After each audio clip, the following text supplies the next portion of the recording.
Hello, I'm Jonathan Pinkney, Senior Researcher for the Program on Nonviolent Action at the U.S. Institute of Peace, and it's my pleasure to welcome you to this event series on people power, peace, and democracy. In these events, we'll bring together academics and activists, peace builders and policymakers to discuss practical lessons learned from groundbreaking research at the intersection of nonviolent action, peace building, and political change. We'll talk about how mediation can transform nonviolent action movements, show the strategies grassroots movements has used to pressure warring parties to come to the negotiation table, and how action on the streets can carry those negotiations to a peaceful resolution.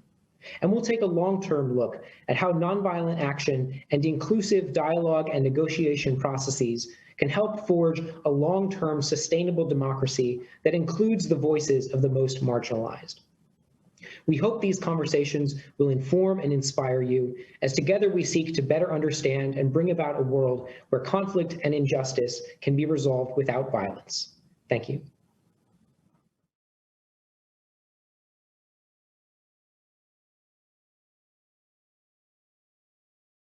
Ordinary citizens during civil wars might seem to have few options for moving their countries toward peace.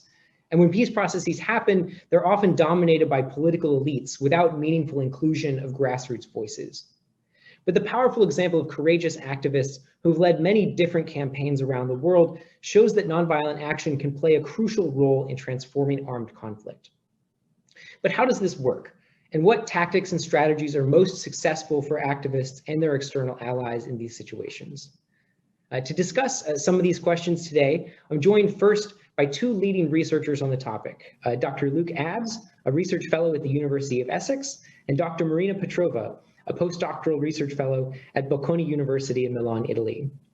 For the last year, Drs. Abbs and Petrova have been working on a USIP cross-national research project on the nonviolent action tactics that are most effective in promoting peace in civil wars, and that's what we'll be chatting about this morning. Welcome, Luke and Marina. It's really wonderful to have both of you with us this morning. So I'd like to start just with a kind of basic introductory question. Can you introduce us to your research on nonviolent action and peace processes? What kinds of civil wars and nonviolent action were you looking at, and what were you trying to understand?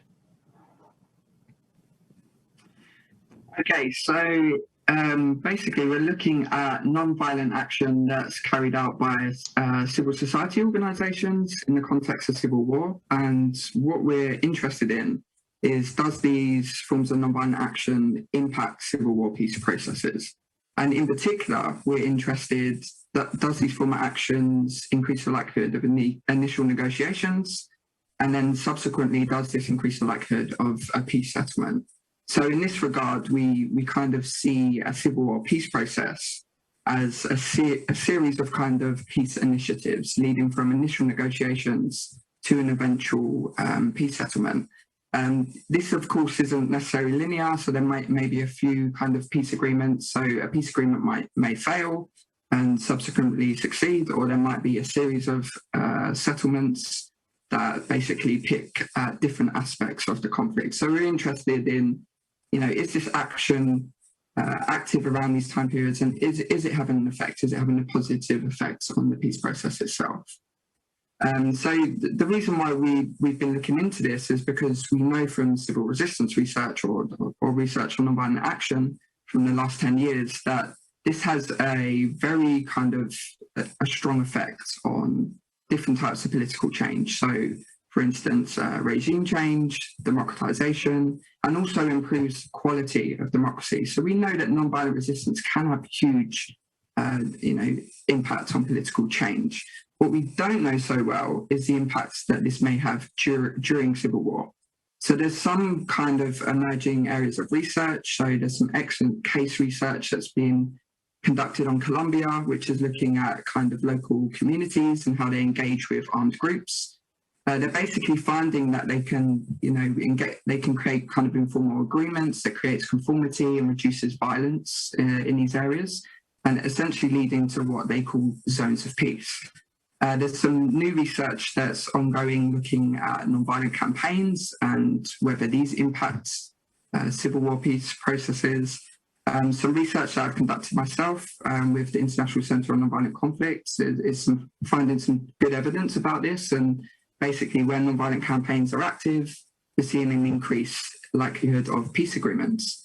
But this research, and it's still emerging, tends to focus on specific actors. So nonviolent campaigns or like local actors in Colombia. This kind of misses a lot of other actors that are active in various civil wars and the diversity and variety of nonviolent tactics that these organizations are using. So we're trying to take a broader approach to understand what's going on and what the impacts, these various different tactics are having. And sorry, if I might jump in, essentially we look at 4 specific nonviolent tactics in this project, which we think are extremely important, and they have been widely used by different activists and civil society actors. So we focus on protest tactics, such as demonstrations. In addition, we examine political engagement tactics, such as lobbying and bridging activities. Looking to non-cooperation tactics, such as strikes and boycotts.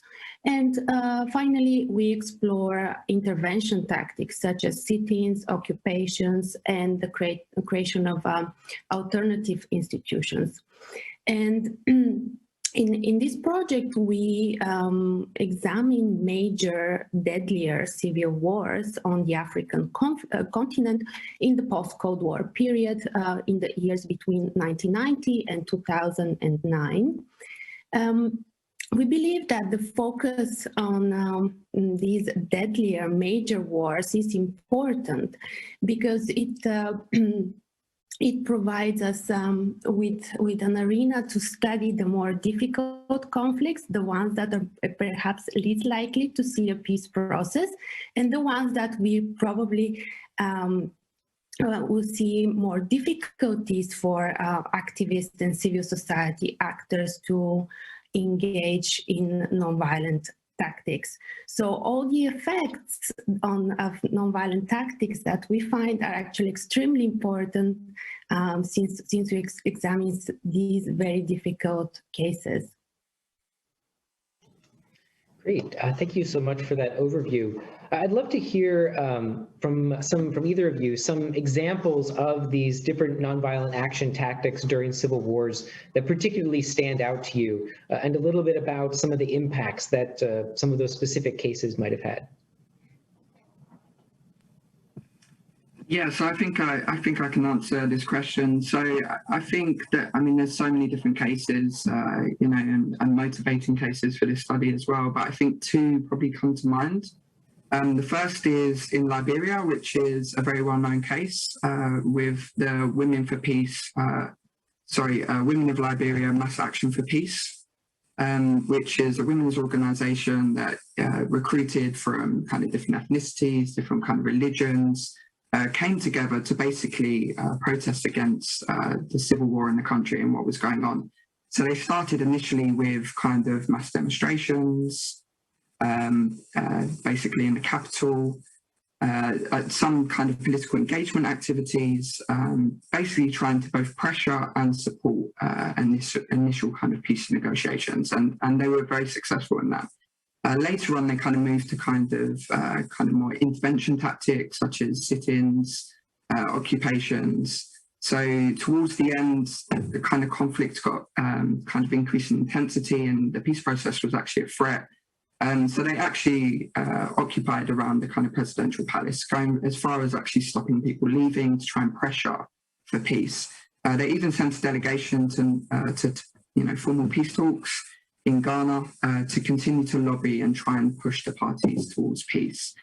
I think another case which shows, kind of a different aspect, shows the power of protest and how protest can actually change the dynamics of civil war is, there's many cases, such as Nepal and other well-known cases, but one thing that really comes to mind is Mali, because it's a very unlikely case. It emerged in the early 90s, in one of the poorest countries on earth, during an ongoing civil war in the north, in the Tuareg region.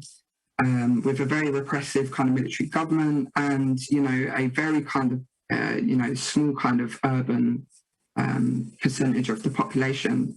So it's very difficult for them to mobilize in them situations, but they were able to. And the Alliance for Democracy in Mali led initial kind of mass protests at the end of 1990.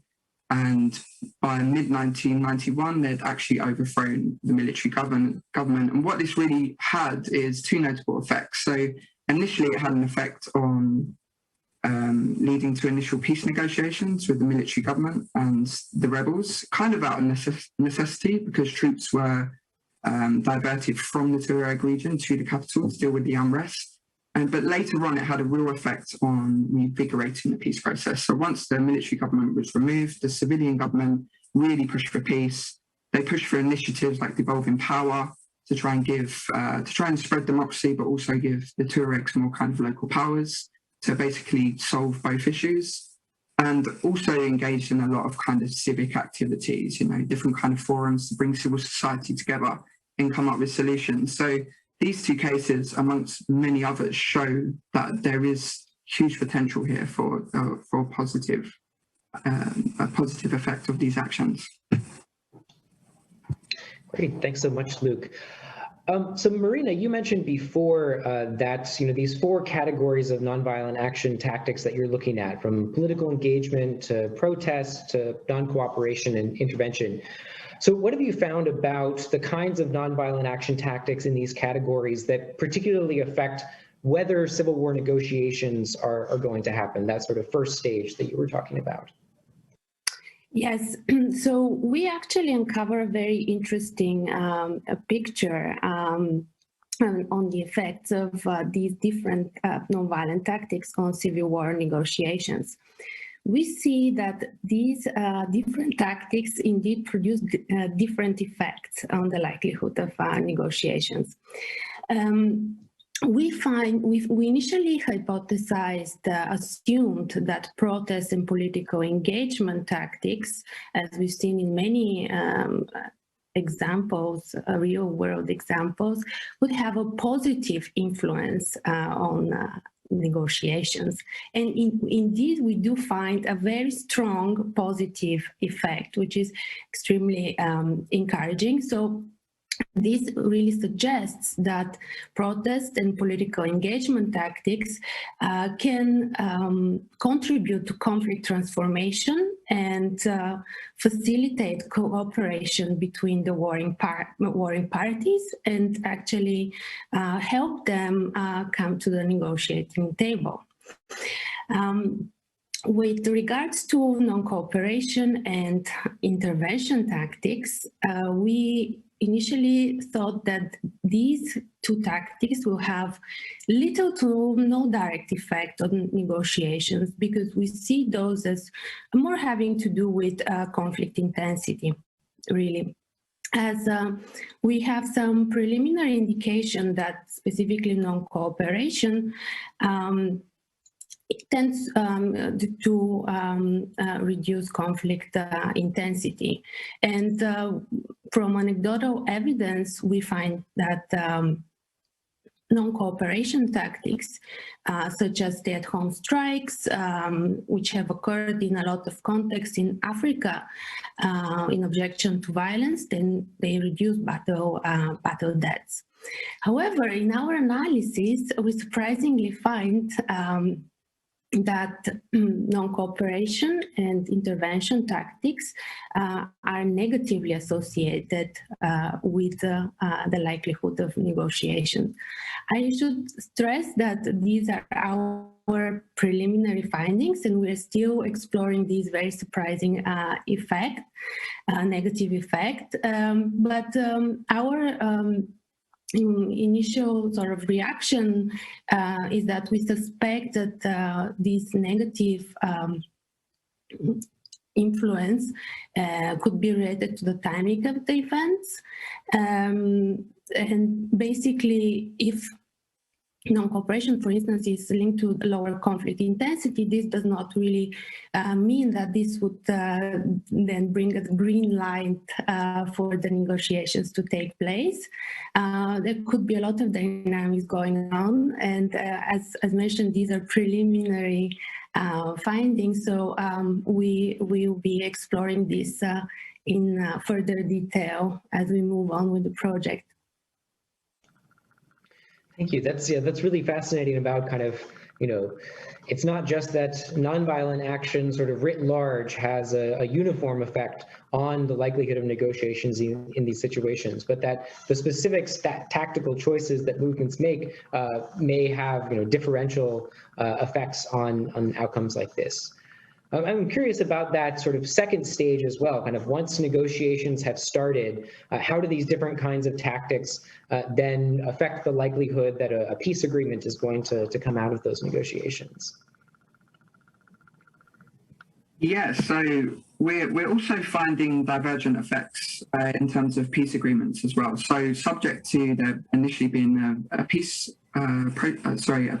negotiation, and then looking later at whether there's subsequently a peace settlement or a peace agreement, we're also finding these kind of interesting divergent effects. So one of the things we expected, and I think everyone would expect, is the same kind of protests and engagement activities that we're finding really good evidence for, that kind of increases and the initial negotiations and initiates a peace process. We're not finding much evidence at the moment that this is also related to subsequent agreements. Which is kind of a surprising finding, because there is emerging evidence of mass nonviolent campaigns and mass kind of protests against the government are increasing likelihood of peace agreements. But what we suspect at the moment, we're not too sure because it's still kind of preliminary, but what we suspect this could be is, civil society organizations might actually start to lose influence as the peace process continues. And this is something we need to kind of look much more into. So it's very hard to sustain this kind of culture for peace and sustain that kind of level of mobilization through the whole process. And the second real challenge for civil society organizations is they don't tend to be included in formal peace negotiations or eventual peace settlements. They tend to be excluded from these processes, which is a real shame, because if they're having a really good effect in the beginning and they're unable to sustain and continue to support the peace process, that would be a real shame. But we're not really too sure, and we're still kind of exploring this prospect. But what we are finding is more evidence for intervention. So these kind of stay-at-home strikes, and also the creation of alternative institutions, occupations, these kind of more kind of stringent kind of forms of action. And this, we basically find that this increases the likelihood of a peace agreement. And what we think this might relate to is, for example, this really fits the situation in Liberia, where we had the kind of initial engagement, we had the initial protest activity, and then later on, when the peace process looked like it was going to fail, there was a kind of switch in tactics, more towards kind of occupation, sit-ins to pressure the parties into the agreement, perhaps because they were kind of excluded from the process or not as included as they should have been. And also, in other contexts, we know the importance of alternative institutions that are created by civil society. So if we think of, in South Africa, when we think of the committees that were set up in the townships, were basically running their own kind of education, their own kind of healthcare, their own kind of politics. So it basically undermines the legitimacy of the government and government institutions. But what alternative institutions also do is they provide a blueprint for what the future inclusive institutions might look like or how they might work, and basically pave the way for what democracy, or what these kind of inclusive institutions, which are often form the core of most kind of peace settlements, can provide a blueprint for this. So we're finding some evidence there, but of course, this is still very preliminary, and we need to look into this further. That's really fascinating, that kind of the impact of particular tactics in a way switches depending on sort of what stage you're at. And I think, again, it's a really crucial lesson for activists and civil society groups that are interested in influencing peace processes, that, you may you need to be aware of the strategic situation, and cognizant of how that not all nonviolent action tactics are going to have the same kind of effects in different contexts. I'd be curious to hear a little bit more from both of you about this kind of question of practical lessons. If you were to give some key takeaways from this for activists who may be interested in influencing or helping their countries move towards peace, what would that be? And perhaps for external peace builders as well, who are interested in sort of promoting peace and supporting activists and civil society groups on the ground, what would be some key takeaways or lessons that you would emphasize from your research? Right. So we really find in this project that different nonviolent tactics in civil war contexts are likely to produce divergent effects on the conflict dynamics and the likelihood of a peace process. And the general finding, as you, Jonathan, correctly mentioned, is that different tactics also work differently at different stages of the peace process, so to speak. But one thing that emerges from our research and we think is quite important is that protest and political engagement tactics in initiating negotiations and a peace process. This really suggests that civil society actors, activists, ordinary people do have the power to really engage in productive nonviolent action and not just be bystanders and observers of the violent conflict, but actually use these nonviolent tactics strategically to change the course of the conflict. And perhaps a key takeaway message for or lesson for activists and ordinary people is to use these specific nonviolent tactics strategically at the different stages of the peace process, as we see that not all forms of nonviolent action work at all stages of the peace process. And Luke, do you want to add to this? Yeah, so I think in terms of international stakeholders, I do believe that these kind of stakeholders are aware that there's nonviolent action going on the ground, especially kind of international peace building organizations and various other kind of stakeholders that are involved in the conflict. I do think they're aware, but for the reason of this research, some of these kind of stakeholders are not sure what the kind of impact of these actions are. And there may actually be some suspicion that, maybe these forms of action might actually make things worse, might actually escalate the conflict. So I think there's a genuine fear there. But I feel what our research, although, again, it's preliminary at this stage, what our research is showing is that, them fears are not really being seen in our data. So, if engagement and protest activity is really supporting a peace process, I really think the main message is that external actors should support these organizations, should support this on the ground, these bottom-up processes. And I think for two key reasons, right? Because we know from research on civil resistance against, kind of dictatorships, we know that when there's kind of international, more international support from abroad, they're more likely to be successful. So perhaps with these kind of different actors on the ground, they, with more kind of technical support, more financial support, they might also be more successful and able to make a bigger impact on the civil war and the peace process. And lastly, we know from other research that when civil society is included in these peace settlements, that peace is more likely to be durable. So if we are having this process where civil society is starting to be drowned out and not included in later parts of the peace process, and definitely not the peace settlement itself, that's a real shame, because not only could they do some good, from the bottom up, in context that they obviously know well. It's their, operating in their own countries, that would be a real shame, because it would also not just support the peace process itself, but also there's more evidence that will lead to more durable outcomes. Great, thank you so much to both of you. I think just to wrap up, I'll ask, is there anything else from your research that you'd like to share? Anything else that we didn't cover that you think would be of interest and important takeaways that we haven't gotten to yet? Any final thoughts?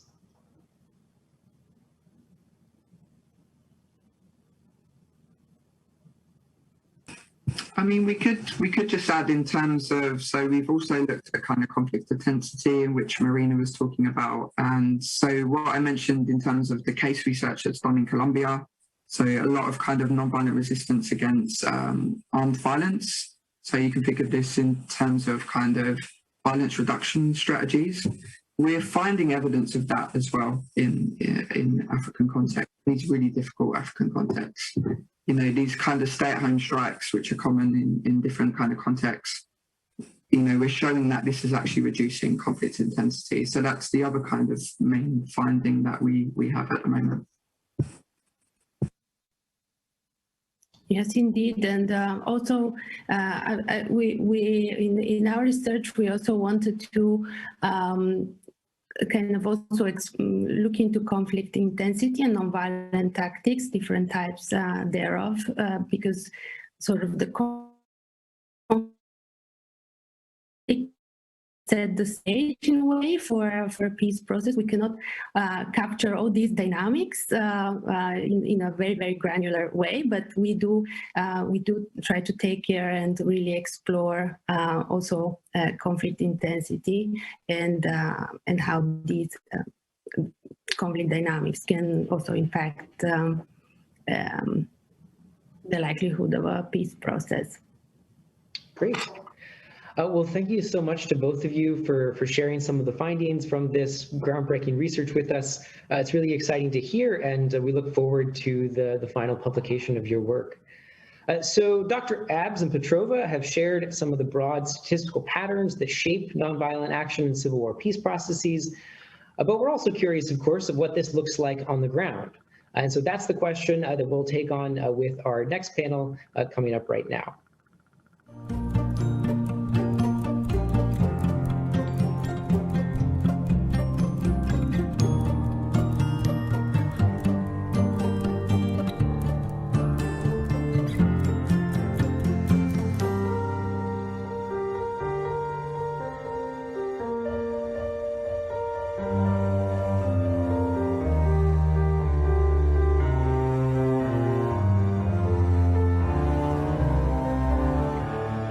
I'm joined now by three outstanding panelists to discuss nonviolent action in civil war peace processes in a little bit more depth.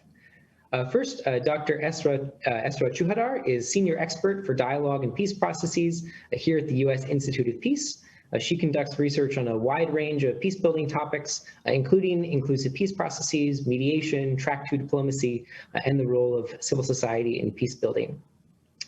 Jacob Bol-Bior is an activist focused on promoting social change and active citizenship in South Sudan. He's a founding member and the media coordinator of Ana Taban, a youth-driven initiative that uses art as a platform for the youth of South Sudan to speak out on national issues. And finally, we have Wahid Zahir. Wahid is a journalist and peace-building trainer working to promote sustainable peace and justice in Afghanistan. Thank you so much to all of you for being here this morning. I'm really excited to get to have this conversation with all of you. And I'd like to turn to Esra first. Esra, I'm curious about how Dr. Abs Petrova's research resonates with other work that USIP and you yourself have done on dialogue and negotiation processes in the context of civil wars. Thank you, Jonathan. It actually resonates a lot. And as someone looking at their research from a dialogue, negotiation, mediation perspective, I found a lot of connections between the literature, between what we're doing and the dialogue literature and what they're working on. To begin with, let me just give you two examples, but to begin with, I think it is really great that they have shown that different tactics, different nonviolent action tactics are useful at different stages of a peace process. I think this is really something that we needed terribly in this area. So, for example, different tactics are more effective in the negotiation onset stage, and different types of tactics are more important on negotiation peace agreement stage. I think it would be really interesting to also look at like whether the same tactics or which tactics are also effective in the implementation stage, because that's one part that we're really struggling with at the moment. A lot of peace agreements that are negotiated successfully, fail within 0 to 5 years. And we also see in some cases that nonviolent action or civil resistance movements continue to engage with the process in the implementation phase too. So I would also be curious to hear what they think about how nonviolent action continues in the implementation phase, for example. That's one area that resonated a lot with our work. The other example is I think we can use some of their findings in how we think about inclusive modalities and inclusion modalities in peace processes. I think that would be very useful. Just to give an example, so for instance, I've done a lot of research on track 2 dialogues. And one key issue in track 2 dialogues is how do you transfer the outcomes, the recommendations from these dialogue workshops to track 1 negotiations or to public opinion, etc. And I think, and one of usually, we divide these strategies into 2 as insider strategies and outsider strategies, but it also their research gives us a lot of ideas about which strategy can be useful at what stage in order to successfully or more effectively transfer from dialogue to other domains. For instance, lobbying, for instance, is used as one tactic, and it would be interesting to really look at whether lobbying or political engagement is a better strategy for track 2 practitioners at a certain phase of a peace process, or similar to what they found or not. So that's another thing that really resonated with me. And the last comment perhaps that I can make is related to my research on my recent research on inclusive commissions and their role and their effect on durable peace. The authors, our researchers also mentioned that there is an interesting literature developing on what effects or what kind of inclusion modalities affect durable peace. And the Liberia example they gave is very interesting in this sense, because in Liberia, we see 2 critical things. Liberia is a case with high durable peace, by the way, so it's a relatively very successful case. And we see that actually, as the researchers mentioned, nonviolent action, we see that at the negotiation onset. We see actually nonviolent action also in the peace agreement, the agreement making stage. But when you also look at the successful implementation phase in Liberia, we see that, for example, a lot of these civil society representatives, some of them coming from the nonviolent movement, are represented widely in inclusive commissions that are set up to implement the peace agreement, for instance. And one finding that we have in our current research with Dan Druckmann finds that inclusive commissions has the highest impact on durable peace.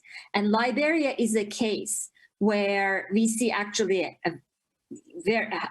many inclusive commissions set up for the implementation phase. And in a lot of these commissions, we see some representatives of the nonviolent movement as well, like these women who were there from the beginning and on. So I think it is really interesting, and it really raised a lot of questions for me in this sense too. And another area this research really, I think, could be very useful for us is, can we really extend the effect of nonviolent movements into durable peace by also somehow engaging them in these implementation phase institutions like commissions or transitional justice mechanisms, etc. Because we know there are a lot of examples of this, that civil society inclusion in these mechanisms, but how connected this civil society inclusion in these mechanisms is to the initial nonviolent movements is one question to look at, I think. I'll stop here. Thank you. It's fascinating. Great. Wonderful. No, thank you so much, Esther. I agree. I mean, this is a really crucial point about, not just thinking about what leads to a negotiation and then what leads to an agreement, but what makes that agreement stick over time, and what kinds of tactics by nonviolent movements can influence that. I think to get sort of some of that grassroots perspective, Jacob, I'd like to turn to you next. I'd be curious to hear your thoughts on the ways that citizens have been using nonviolent action to advocate for peace in South Sudan, both your own kind of experience and then maybe any reactions you might have to the research discussion that we've been having as well. Thank you so much, Jonathan. Nonviolent action has been really a major stone in shaping the peace deal in South Sudan before, during, and after the signing of the peace in South Sudan. Looking at some of the incidences that happened before the peace deal, we had individuals writing op-ed, doing different kinds of protests based on what was happening in South Sudan. And these individuals were either detained, arrested, or even killed. But looking at that, they had to strategize further and come up with different ideas on how we could use nonviolent tactic or actions to be able to tackle some of these issues and also advocate and talk about peace in South Sudan.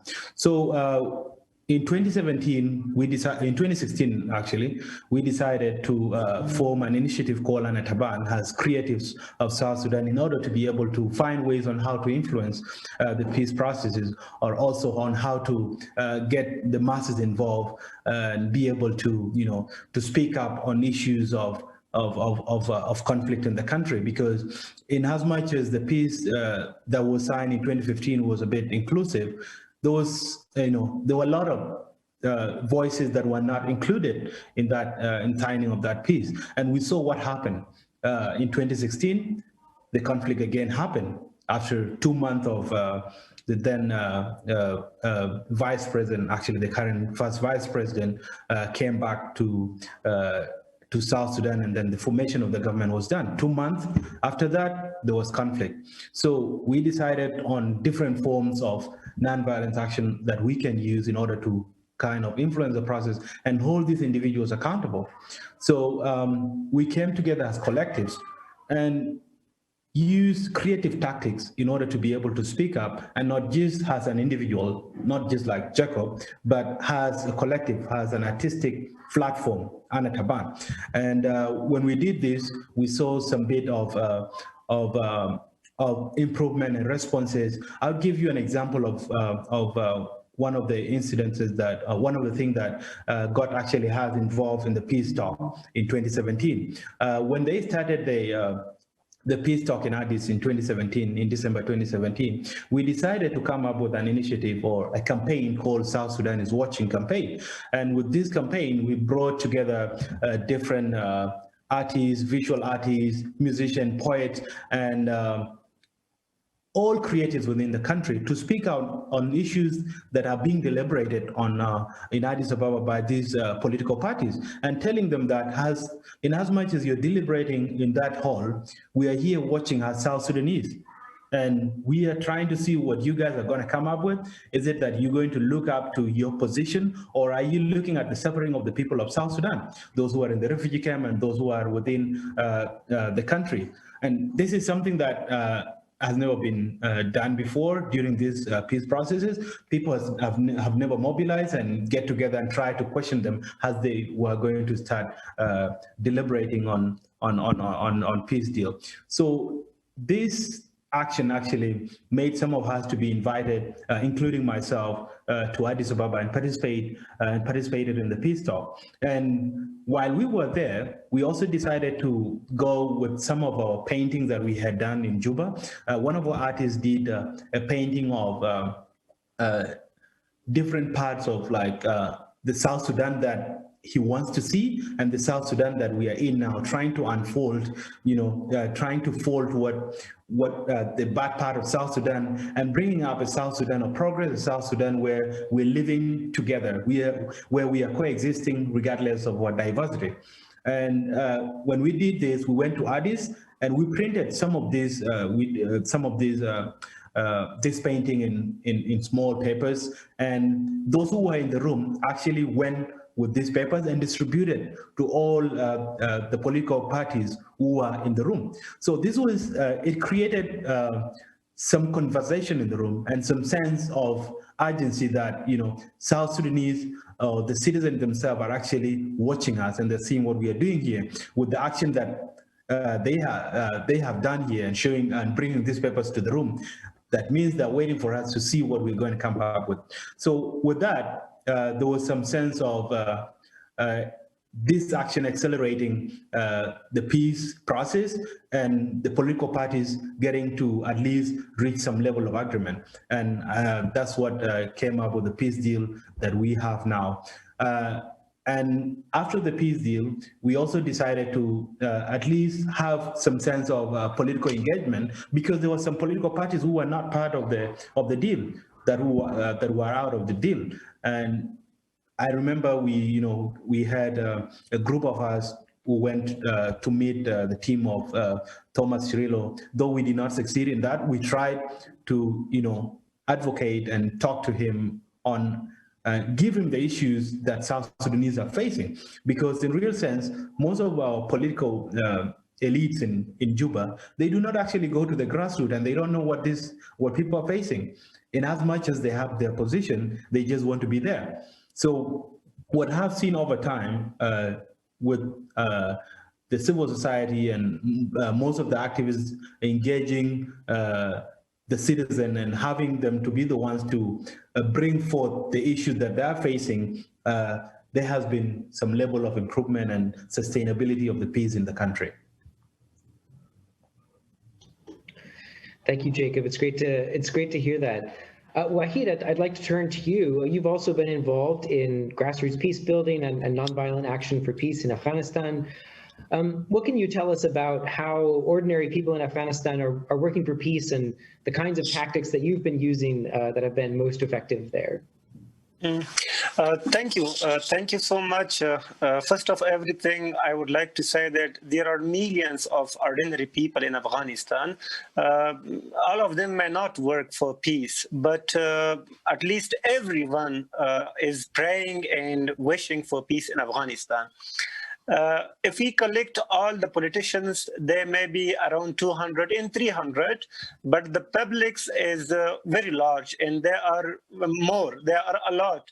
But the public cannot work, they cannot come together because the problems which are produced due to the war and the problems which are created for war from some people whose has some interest at war, there are a lot. And these problems could be hunger, incompetence, lack of courage, and we can say that even they don't have basic facilities of living, so they cannot work in both sides. there are some people, they work for peace. For example, I can mention there are some societies, there are some movements, even there are some individuals who are working for peace, and they are using, for example, they are marching, they have some poetry competitions, debate competitions, they are working in education field for promoting the culture of peace and for promoting the culture of non-violent intolerance, but it will take here in Afghanistan, and I have been engaged in a lot with university students. We were working to promote peace through debate, and I think it is very necessary, and I think we should have started from very beginning. There are some people who are still working in this field, and I think it will work a lot and it will have a very good result. And we also had some competitions, as I mentioned before. We had some art festivals, because we can do all these things, and we are working in this regard. And what I believe a lot,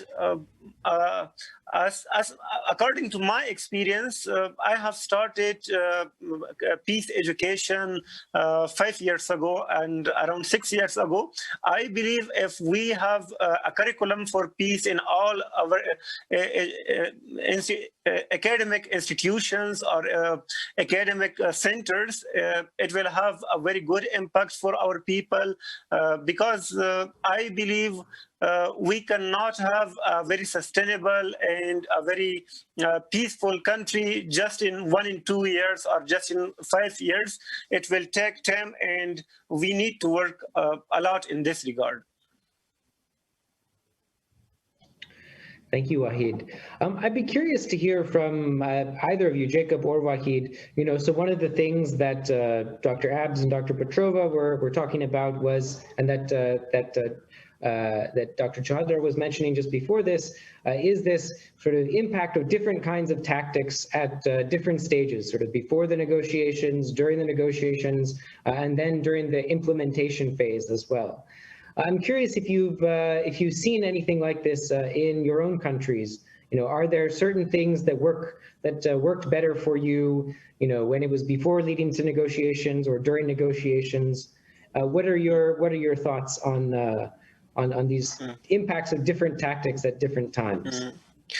Thank you. All the tactics which were mentioned before, they are very important, but according as a grassroots peace builders, current and right now, there are some peace builders, some peace activists who oversees this procedure of peace negotiation, and they will judge, and they are judging that what are good for our future and what are not good for our future. So in this situation, at least they need to raise their voices, what they wanted Afghanistan like in the future, and if there are some problems and if we need something in this procedure, so we can have for example, some media, social media campaigns.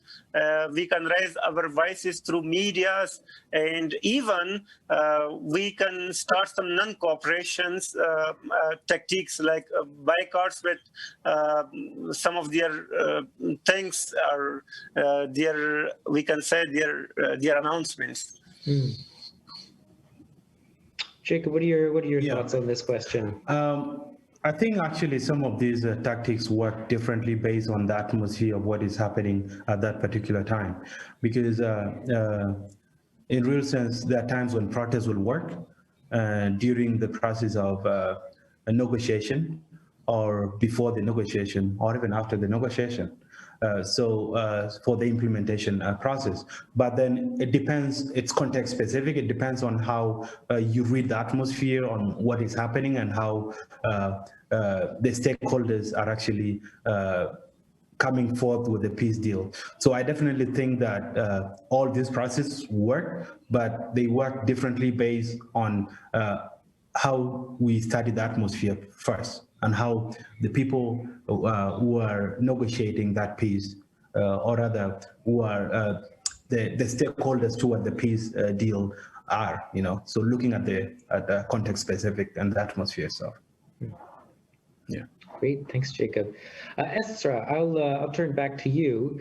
I'm curious. We've brought up, and you were mentioning before that kind of looking at nonviolent action or the inclusion of even just the inclusion of civil society is often something that may not factor into how many international peace builders think about peace processes. What are some of the changes or messages that you wish the international peace building community would get, and some lessons learned from both the research that we talked about earlier here as well as your own that you think might be could be spread more? Jonathan, I think what is really key in this research for the international peace building community is that it really pushes us into thinking more about the complementarity between different tools we have. I'll call them tools, but different either peace building tools or nonviolent action tools. And the key here is to find really which ones work better together at what stage of a peace process. And in that sense, this research project really gives us some really useful ideas in that sense. For instance, you asked the question about pre-negotiation, negotiation, implementation. While, all of these different stages of a peace process, they have different needs, right? They have different dynamics. So a pre-negotiation stage, for example, is usually more confidential. It's more private because this is the stage where the elites sort of try to explore whether the other side is willing to really negotiate in good faith or not, whether it is feasible or not. They're testing the waters.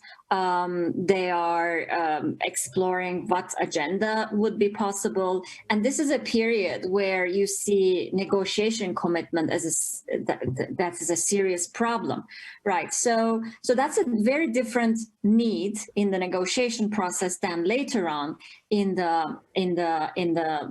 as the negotiations become more public, they become more visible, then it becomes more important to generate public buy-in. For example, it becomes more important that the negotiation process is locally owned, is seen as legitimate, etc. So there are very different needs at different stages. And I think it is really crucial for the international peace building community to think that, we know that, and this research also shows that it's nonviolent action in the same way does not work equally effectively at all of these stages. And I think this is one major lesson that the international peace building community should draw, I think, from this research. But I guess also there's also a lot to be learned by the nonviolent action community here too, not just the peace building community, to really think about, okay, what is the need of the negotiation process at this moment? And if there is a really need for confidentiality, then maybe really political engagement makes sense here, right? Rather than non-cooperation. But on the other hand, if the negotiations are stuck, if there's a stalemate, or if the peace agreement, if some parties are foot dragging and not implementing what is agreed in the peace agreement, then it really makes a lot of sense to think about non-cooperation or some other intervention tactics, for example. So I think it requires a mutual reassessment, both in the peace building community and how they engage the nonviolent action activists and nonviolent action tactics, but also it requires a lot of reassessment and thinking, I guess, on the nonviolent action community too. Like, what is the proper way to engage with the negotiation process? Wonderful, thanks, Esra. Jacob, I'll turn to you next.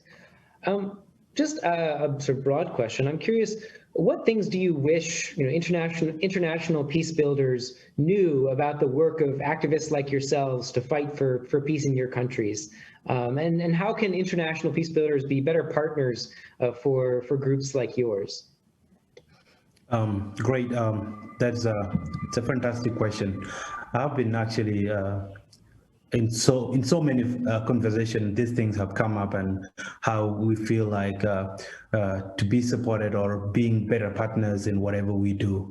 And as I said earlier, different context matters to different people at different times, because in real sense, it's a game of pushback with the political elites looking at activists. They look at activists as people who are, against their political ambitions, against their will and all that. So they will try by any means to do anything to try and push back the activists. And whom are we competing to influence? These are the masses.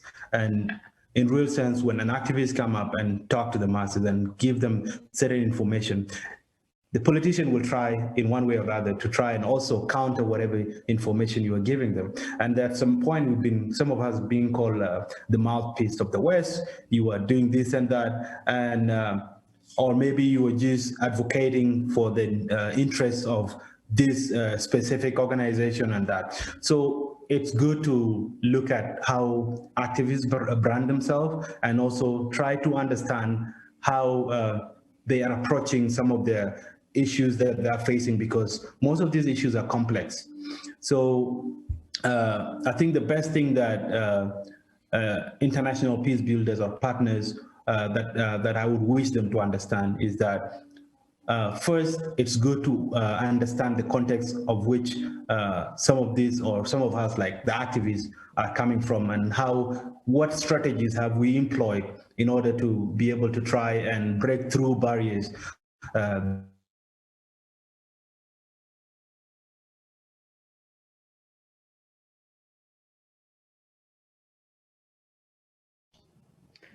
It looks like Jacob may have dropped off the call, or at least his video is frozen. So I think, Wahid, I will turn to you then with the same question, actually, about what do you wish international peace builders knew about the work of activists like yourselves, and how can they be better partners for people like you who are doing this on-the-ground peace building work? Oh, Wahid, you're muted, so if you could unmute yourself, please.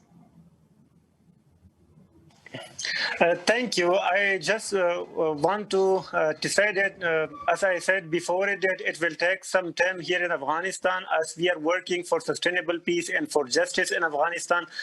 It will take some time, but I just wanted to say, for some international peace builders or peace activists, if they are listening about Afghanistan or they are hearing Afghanistan, Afghanistan might have very bad stories, but they also have some very good and positive stories. And for a kind of appreciating, they can also reflect these positive and good in this good stories of Afghanistan with others. And I just wanted to say, some international peace builders, that we need such online events, even if we cannot manage offline events. And in these events, we will be able to share our experience with each others. I understand that it matters what is the context of a conflict, and where is the geography. It depends upon the culture, it depends upon the norms of everywhere, but at least we can share our experience, we can share where and how kind of tactics work there. I need that we should have a very good relationships through social media, through such events that USIP is managing, or any other NGOs. Wonderful. Thank you so much, Wahid. Thank you. And I think with that, we'll wrap up our conversation. And I will just say thank you once again to Esra, Jacob, and Wahid for sharing your insights with us, and for all that you do to work for peace. Thanks to all of you for joining us as well. The next event in our People Power, Peace and Democracy series will be held live on April 20th at 10 a.m. Eastern, where we'll be having a discussion of how inclusive dialogue and negotiation processes can help foster democracy in transitions initiated through nonviolent action. We hope you'll join us.